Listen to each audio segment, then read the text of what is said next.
22 years build a house of habits. The ceramic mug with the chipped lip, the porch light that flickers once at dusk, the photo frames that lean a fraction to the left no matter how often they're straightened. When the house goes silent, you learn which sounds meant love and which merely meant routine. On the night the truth surfaced, the house held its breath. A packed suitcase hid behind a laundry basket. My wife's car idled in the driveway like a clock running out. By morning, she was gone, the ring tray empty, and my daughter's text carried a sentence that landed harder than any slammed door. She stood with her mother. There are years that pass like gentle rain, and there are years that grind like sand in your teeth. Our town pretended to be the first while slowly becoming the second. On paper, it offered clean sidewalks, summer parades, and a neighborhood association that cared about grass length with the zeal of a congregation. Underneath, it operated on whispers, measuring worth by skin and surname. I learned that lesson early when the mortgage officer asked for documentation he had never requested from white colleagues. I handed it over anyway, because I had learned something else. The system punishes those who refuse the ritual. I met my wife before the town learned my full name, back when a new start still felt possible. She had a way of making ordinary days gather light, as if her presence turned the mundane into a scene worth pausing on. We stitched a life from coupon clippings and late-night study sessions, then moved up to a salary with benefits and a car that started every time. A daughter arrived with the first winter storm of that year, and I began to believe that persistence could be a kind of luck. Persistence shaped my career too. I learned codes, managed teams, trained new hires who later became my supervisors. Promotions drifted around me like autumn leaves that somehow fell just short of my open hands. In performance reviews, my leadership was praised, but my tone was flagged in gentle phrasing that never named what it meant. When I watched less experienced colleagues, all of them white, step into roles I had prepared them for, I swallowed the old grit once more and pretended it wasn't there. I wanted my daughter to see me take the long road without bitterness. At home, the road felt shorter. We used to mark time by my wife's little rituals: a rosemary roast on Sundays, a playlist that swung from old soul to soft rock on Fridays, and the clatter of wooden spoons as if she were conducting a kitchen symphony. Our daughter grew into a girl who drew perfect circles, then a young woman who questioned everything, including me. She saw the world clearly in ways that unsettled me. She saw, too, how I conceded to keep peace, especially with a town that insisted peace would come if I stopped naming the storm. There were warning signs I filed under the "everyone gets tired" category. A locked phone turned face down on the counter.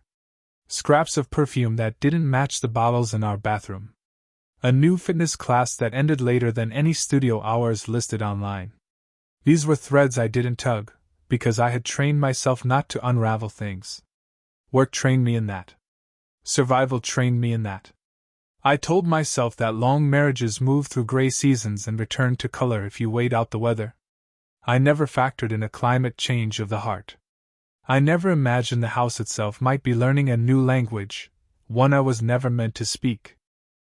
The first unmistakable sign arrived with a name on my wife's car dashboard, a rideshare notification that popped while our daughter and I were loading groceries. The name meant nothing to me until it appeared again on the lock screen in a message bubble that vanished before I could fully register it. There is a particular flavor of dread that tastes like you've swallowed a battery. I spent the entire evening trying to talk myself into believing I was allergic to coincidence. In the days that followed, I tried to address the gap the way I had addressed everything uncomfortable in this town, with polite, careful steps. I cooked more dinners to leave less time for her to be away. I offered to join a fitness class I couldn't name. I remained the gently humming refrigerator of a man, steady, stocked, and always available. She smiled in a way that didn't involve her eyes and said the right words because we both understood the script. Work mirrored the charade. A committee formed to examine pay equity, and I was asked to chair it without the authority to change any numbers. My manager used phrases about optics and community values that felt like wallpaper pasted over mold. When I pressed, the air in the room cooled in the subtle, punishing way it always did. I was offered a mentorship slot instead of a raise, a mentoring role to shepherd another colleague into a position I had once been promised. The old grit returned, and with it the realization that standing still had never kept the flood at bay. One night, I drove past a restaurant on the edge of town that catered to those who liked to be seen. Through the wide windows, I caught my wife at a corner table, leaning toward a man whose posture announced the world had never told him no. He had the same name I'd seen on her phone, the sort of name I could imagine on company letterhead or a golf club roster. In the back, a server shifted to block my view as if trained to choreograph discretion. I kept driving because I had learned how to keep moving when everything in me wanted to stop. When my wife returned home later, the rosemary roast had cooled into a wax replica of itself. I cleared the plates in silence and washed the pan twice, wearing my wedding band like a tiny orbiting planet dragging my finger around a sun that had already burned out. My daughter studied me from the doorway with a look that suggested she had found the thread I had refused to pull. She was old enough to know secrets smell louder than they sound. The next morning, a note appeared on the kitchen island. It carried careful, vaguely apologetic words about needing space and finding herself. The suitcase waited behind the laundry basket, already zipped. The car idled. The exhaust drifted like a ribbon past the porch hydrangeas. The house learned a new silence. And when my phone buzzed, it was my daughter telling me she would stay with her mother because the world felt easier when people stopped making everything about race and resentment. That line cut deeper than the betrayal itself. I had spent years containing storms so she could study in sunshine, and somehow I had become the thunder in her story. The custody lawyers never got involved because there was nothing to divide except ghosts. My daughter was legally an adult, free to choose her address, free to choose which parent's narrative fit better with the atmosphere she inhaled among friends who had never been asked to wear small armor every time they entered a store. She chose her mother's condo, a crisp rental near downtown that offered views of the river and an elevator that never once shook. The town chose too, in the quiet way it always did. Invitations slow faded. Church pew space loosened around me like fabric pulled taut and then released. At work, a reorg erased a project I had shepherded for years and reassigned pieces of it to those who moved through the building with an ease I recognized as unpunished confidence. When the Equity Committee presented findings that surprised no one, leadership thanked me for my dedication and turned to a slideshow about community gardens. The message was as clear as the whiteboard beneath a wiped marker line. Then came the afternoon that turned a personal unraveling into a public one. A neighbor had called the homeowners association because my lawn, burned by a summer drought, had browned to the exact shade our bylaws described as unsightly. The HOA representative arrived with a rulebook in hand and a smile that suggested satisfaction in precise enforcement. Across the street, a home with a similar lawn sat unbothered. When I asked for consistency rather than courtesy, the tone of the visit shifted. A police cruiser rolled by soon after, slow and watchful, announced by the static voice of a radio that requested nothing and monitored everything. I stood on my porch, aware of my body the way a deer is aware of antlers near a snare. The officer's hand rested near a holster not because of overt threat, but because training had taught a set of reflexes that do not belong to everyone equally.